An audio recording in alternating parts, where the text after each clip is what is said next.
Hey everybody, Matt Drewette-Card here, Curriculum Coordinator for MSAD 46. Thank you so very much for checking in with this little short video on how to use Zoom. Zoom is a video conferencing tool that can be really easily used for, of course, connecting with our learners, having meetings, etc. while we're in this remote learning instance. But I will say it also has a couple other features that you might want to consider using, and that's what we're going to get into today. So, if you don't have Zoom on your MacBook, what you want to do is you want to go up here to any web browser, go to zoom.us/download. And what you're going to do is it will then bring you here, and you're going to want to just download the client to your MacBook. That way, what happens is you have the application, and you can put it right there in your dock like I have it. And so you have easy access to it. It is accessible through the web, but I recommend doing it this way if you can, because it's just a lot easier.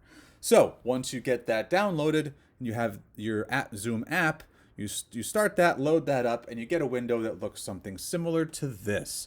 This is the main Zoom platform. You have a couple different functions which you can do here. One is if you are ready to, you want to schedule a meeting, you're planning something out, well, you go to the schedule function and you pop that up and it will start scheduling a meeting. You can title it, find the date and time. Do you want it to be recurring? It'll ask you those questions, etc. You can set up all different kinds of personalization for it. A little sidebar.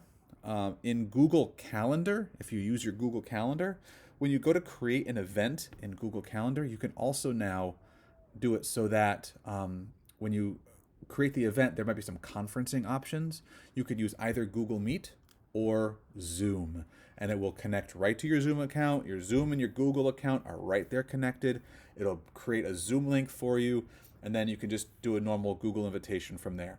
So it's very easy to use to create and schedule a Zoom link in a Zoom meeting. So that's how you schedule one. If you just had the link or you had the ID number, you would press join, and you just paste whatever that 8 or 9 digit code is into here, and then you would join the meeting from there. Easy. So the real meat is when we're going to go into the meeting itself, and we're going to pretend like we're actually hosting a meeting today. So what we're going to do is when we come here, and let's say we're at a time where we just want to start a new meeting up, or we have a meeting ready to go, we come in here and we press the new meeting button and it loads. Hi folks, there I am. Now you get to see me. It'll ask you to join the computer, and there we go. Tells me some things that are going on. So this is how it looks when you're talking to yourself. I guess we would all know that, I guess, by now, since we've all seen a mirror. I don't know. I'm doing this off the cuff, folks. Give me a break. And so what happens is when you come to the meeting platform, you're in here and you're the host. You're running this meeting. Everyone has this menu down below. Everyone's got one of these. You can mute yourself. That's how you keep yourself quiet. You can stop the video. So let's say if you wanted to just walk away for a second, you need to use a bathroom, or you need to go do something else, or someone came in and you didn't want them to see, you just start the video, mute yourself, and you're pretty much quiet. You're private at that point. Okay? If you're hosting a live meeting and people are waiting for you, the invite function, you can start up the meeting right there and send that out. You'll see who's here. There are some other options here. This is a very important one, the record function, because the record function means you can just, whatever's happening in this meeting gets recorded. Once you're all done with the meeting and you've closed the meeting room out, it will send a file to your hard drive, to your computer, or to your iCloud service or Google Drive, wherever you've linked it. And what's nice about it is that if you have, let's say, 5 or 6 different people on, what it will do is it'll give you the video file, so a movie file. But if you choose, it can also break down audio files, and you can have individual audio files for that too. So think about that from a music teacher perspective. You could be doing some choral work, right?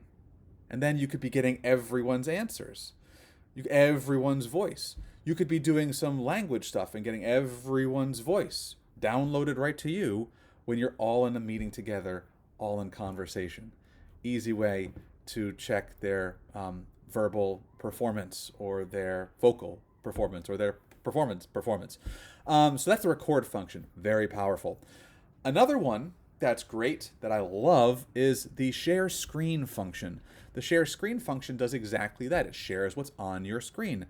Now, there's a couple of different ways you can do that. You can see there's a few options. One, you can share anything that's open for you. So I have a Google Chrome web page that's open. It could share that. It could share the whole desktop, whatever's there.